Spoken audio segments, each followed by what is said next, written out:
বাংলাদেশ সশস্ত্র বাহিনীর কাজ দেশের সার্বভৌমত্ব রক্ষা করা এবং জাতীয় সংকটে জনগণের পাশে দাঁড়ানো বলে মন্তব্য করেছেন সেনাবাহিনী প্রধান জেনারেল ওয়াকারুজ্জামান। বুধবার দুপুরে সাভারের আশুলিয়ায় বাংলাদেশ ন্যাশনাল ক্যাডেট কোর বিএনসিসির বার্ষিক কেন্দ্রীয় ক্যাম্পিংয়ের সমাপনী কুচকাওয়াজ অনুষ্ঠানে তিনি কথা বলেন।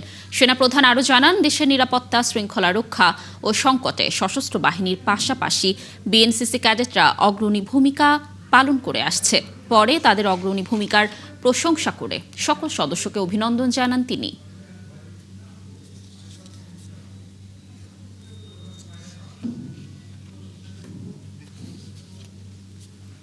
বিশেষত ডেঙ্গু প্রতিরোধ কার্যক্রমে স্বেচ্ছায় রক্তদান, বৃক্ষরোপণ, শীত বস্ত্র বিতরণ এবং টিকাদান কর্মসূচিতে বিএনসিসির ক্যাডেটরা সরাসরি অংশগ্রহণ করে আমাদেরকে গর্বিত করেছে।